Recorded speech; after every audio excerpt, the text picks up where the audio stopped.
안녕하세요. 뉴쌤과 함께하는 6학년 사회수업 시간입니다. 우리 지난 시간까지 민주주의를 발전시킨 여러가지 사건에 대해서 배워보았습니다.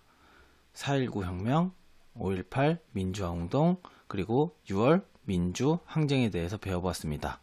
자, 그럼 이번 시간에는 무엇에 대해 배울지 한번 알아보도록 하겠습니다. 화면을 봐주세요. 장면 1과 장면 2 두 가지 장면이 있는데 두 가지 장면을 비교해보고 선거 방식이 어떻게 다른지 한번 알아보도록 하겠습니다. 장면 1은 제8대 대통령 선거인데 장충 체육관에서 통일주체 국민회의의 간접선거로 진행되었습니다. 체육관 대통령이라고도 부르기도 했습니다. 간접선거니까 국민이 직접 뽑은 게 아니라 어떤 대표들이 모여가지고 간접적으로 뽑은 거겠죠.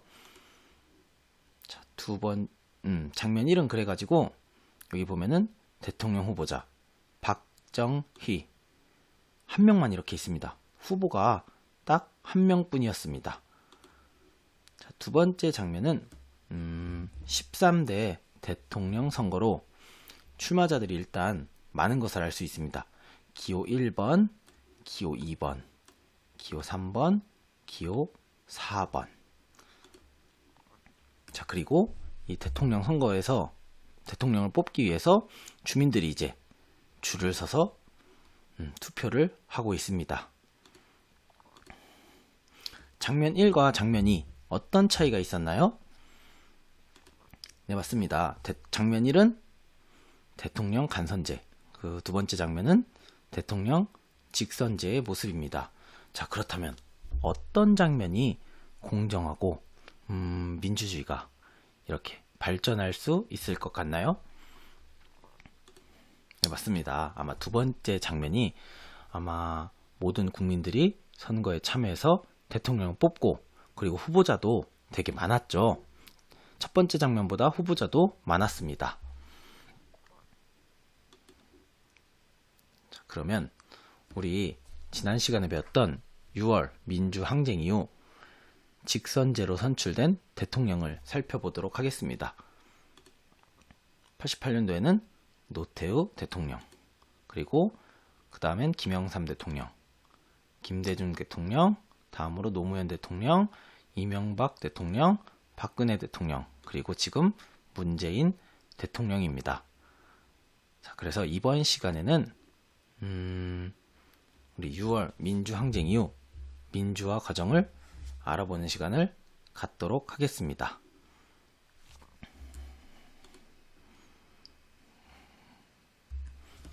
수업을 위해서 선생님이 영상을 하나 준비했습니다. 우리 6월 민주항쟁 이후 민주화 과정이 어떻게 진행됐는지 다 같이 한번 영상을 살펴보도록 하겠습니다. 화면을 봐주세요.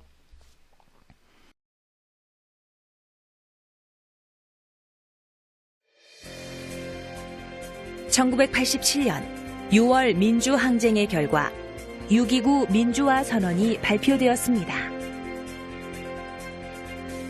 이에 따라 정치적으로 큰 변화가 생기며 우리나라는 민주주의가 정착되었어요. 그럼 6월 민주항쟁 이후의 민주화 과정을 함께 살펴볼까요?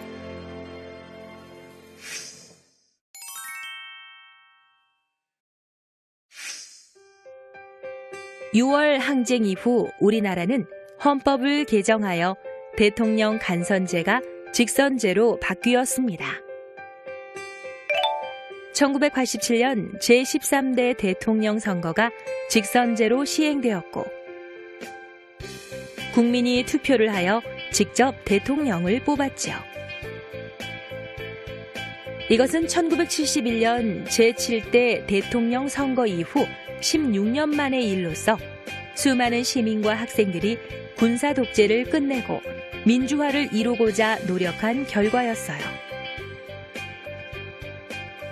대통령 직선제는 오늘날까지 계속 시행되고 있으며 13대 노태우 대통령을 시작으로 현재 19대 문재인 대통령까지 모두 직선제로 선출되었죠. 이런 대통령 직선제의 실시로 국민 모두가 투표로서 자신의 권리를 지킬 수 있게 되었고, 공정한 선거를 통해 민주적으로 대통령을 선출할 수 있게 되었답니다.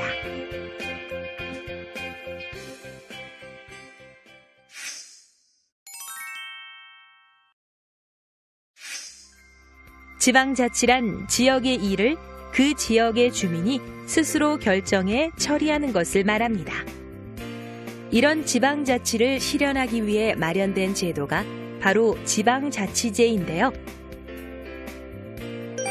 지방자치제는 지역 주민이 지역에 필요한 법을 만드는 지방의회의 의원과 지역 행정을 맡아서 할 지방자치단체의 장을 직접 선출하여 그 지역의 일을 처리하게 하는 제도입니다.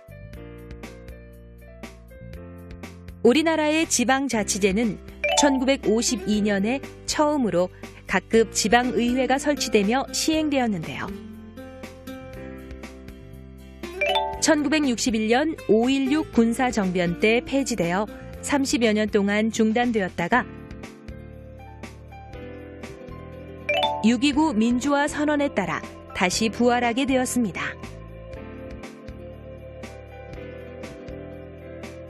먼저 1991년에는 시도의회 의원과 시군구의회 의원을 뽑으며 지방의회가 구성되었고요. 1995년에는 지방의회 선거와 함께 시장, 도지사, 군수, 구청장 등을 뽑는 지방자치단체장 선거가 치러지면서 지방자치제가 완전히 정착하게 되었습니다. 이러한 지방자치제가 실시됨에 따라 주민들은 지역의 문제를 스스로 해결하기 위해 의견을 제시하고, 지역의 대표들은 주민들의 의견을 수렴해 여러 가지 문제를 민주적으로 해결하고 있죠. 이렇듯 지방자치제도는 국민들의 작은 요구까지 정치에 더욱 잘 반영하게 하여 우리나라 민주주의 발전의 기초가 되고 있답니다.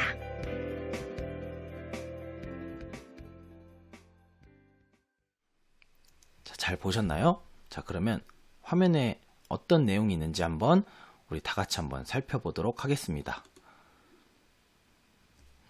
화면을 보면은 6.29 민주화 선언, 한마디로 대통령을 직접 뽑는다. 이 선언 이후 선거는 어떻게 이루어졌나요? 맞습니다. 1987년 제13대 대통령 선거가 직선제로 시행됐습니다. 그리고 대통령 직선제는 오늘날까지 계속 시행되고 있습니다. 자, 그렇다면 지방자치제란 무엇일까요? 지방자치제란 지역의 주민이 직접 선출한 지방의회 위원과 그리고 지방자치단체장이 그 지역의 일을 처리하는 제도를 말합니다. 그래서 이 지방자치제는 어떻게 운영되냐면, 주민들은 지역의 문제를 스스로 해결하려고 의견을 제시합니다. 그리고 지역의 대표들은 주민들의 의견을 수렴해 여러 가지 문제를 민주적으로 해결합니다. 자, 그렇다면 이 지방자치제는 어떻게 진행이 되었나요? 일단 1952년 처음 시행되었습니다. 하지만 1961년 5.16 군사정변 이후로 폐지가 되었습니다. 자, 그러다가 시간이 많이 흘러서 6.29 민주화 선언에 따라 부활해서 1991년 지방의회가 구성되었습니다. 그리고 1995년 지방의회 의원 선거가 함께 지방자치단체장 선거가 치러지면서 지방자치제가 완전히 자리 잡게 되었습니다. 자, 그렇다면 우리 대통령 직선제와 지방자치제의 시행으로 우리 사회가 어떻게 변화했을까요? 일단 대통령 직선제로 국민이 직접 뽑은 사람이 대통령이 되어 민주주의가 발전되었을 것입니다. 실제로 우리나라 민주주의는 직선제를 시행해서 많이 발전하고 있습니다. 뿐만 아니라 지방자치제를 통해서 주민이 직접 뽑은 대표가 지역의 일을 처리해서 지역의 문제가 잘 해결되었습니다. 아무래도 대통령이 지역의 대표를 이렇게 선출해서 이렇게 내려보내면 지역의 문제를 해결하기보다는 대통령한테 잘 보이려고 하겠죠. 하지만 주민이 이렇게 직접 대표를 뽑으면 위에 있는 대통령보다는 아무래도 주민의 신경을 많이 쓰게 될 겁니다. 그래서 주민들의 호감 그리고 표를 얻기 위해서 지역의 문제를 이렇게 잘 해결하고 노력할 것입니다. 자, 그리고 우리 지방자치제를 보완하는 제도 중에서 주민소환제가 있습니다. 우리 주민소환제는 무엇일지 이것도 한번 영상을 보면서 한번 우리 알아보도록 하겠습니다. 자, 영상을 살펴봐 주세요.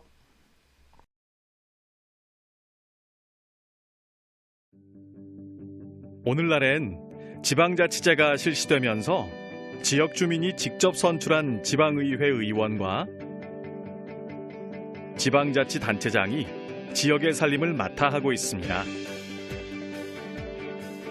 그런데 이들이 맡은 일을 공정하게 처리하지 않거나 주민들의 뜻에 어긋나는 일을 한다면 어떻게 해야 할까요?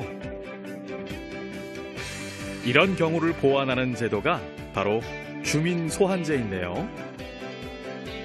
주민소환제는 주민이 직접 선출한 의원이나 단체장이 직무를 잘 수행하지 못했을 때 주민들이 투표로 그들을 자리에서 물러나게 하는 제도예요.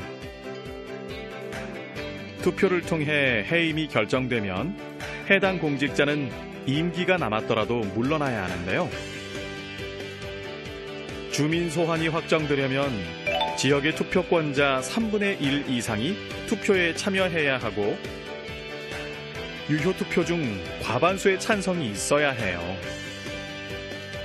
우리나라는 2006년 주민소환에 관한 법률이 제정되어 2007년 5월부터 지방의회 의원과 지방자치단체장을 대상으로 주민소환제를 시행하고 있는데요. 실제로 주민소환제로 시의원이 해임된 사례도 있답니다. 주민소환제는 미국, 독일, 일본 등 여러 나라에서도 시행하고 있는데 지방의원, 교육위원, 단체장 등 지방공직자를 대상으로 적용되고 있죠. 이렇게 주민소환제는 지역의 대표들이 지역의 문제를 마음대로 해결하지 않고 주민의 뜻에 따라 열심히 일하도록 만드는 제도랍니다. 자, 영상 잘 보셨나요? 우리 교과서 28쪽을 보면은 이렇게 신문 기사가 보일 것입니다. 우리 신문 기사 한번 선생님이 읽을 시간 주도록 하겠습니다. 물론 영상에도 나왔지만 신문 기사 한번 다시 살펴봐 주세요. 시간을 30초 두도록 하겠습니다. 자, 화면을 잠시 멈춰 주세요.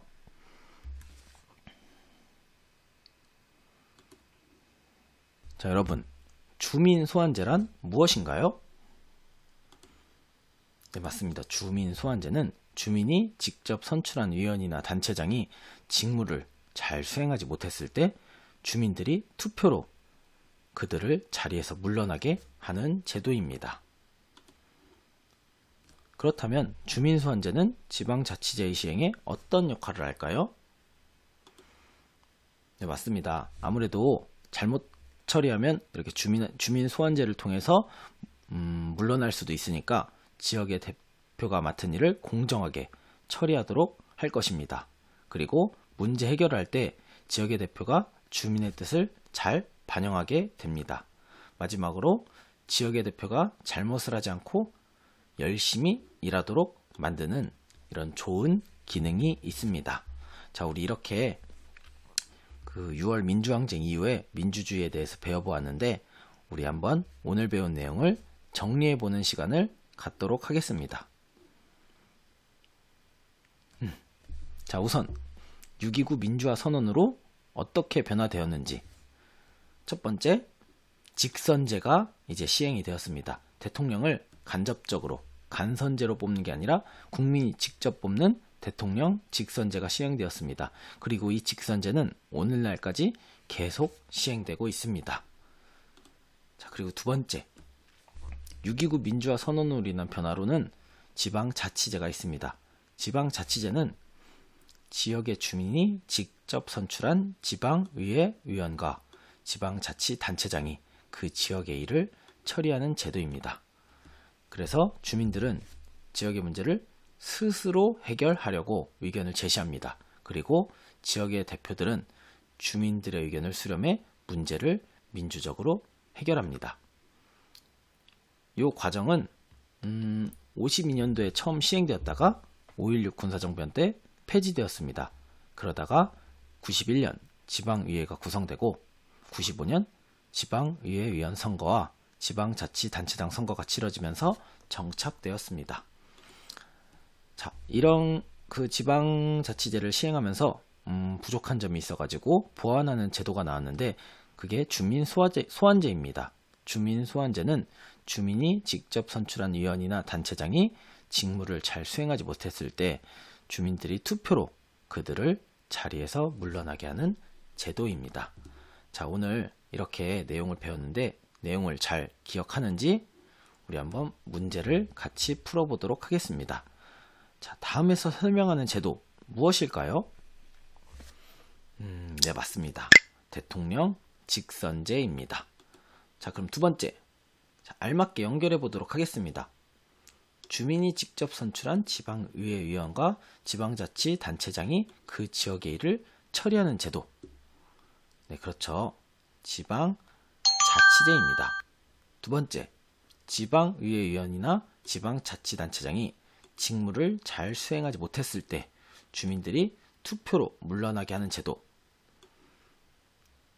맞습니다. 주민소환제입니다. 자, 마지막 문제입니다.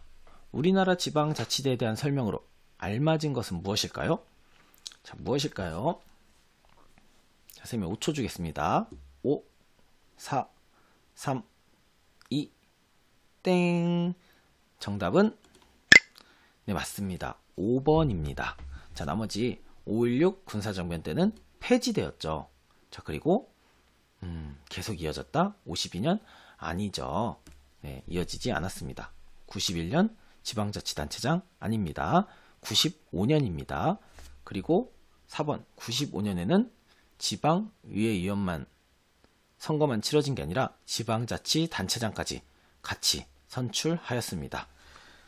자, 오늘 민주주의를 발전시킨 세 가지 사건 4.19, 5.18, 6월 민주항쟁 이후에 우리나라 민주주의가 어떻게 발전했는지 배워보는 시간을 가져보았습니다. 여러분, 오늘 배운 내용 잘 기억이 나나요? 기억이 잘 안 난다면 우리 교과서 다시 한번 살펴보면서 오늘 배운 내용을 한번 살펴보시기 바랍니다. 자, 오늘 수고 많았습니다.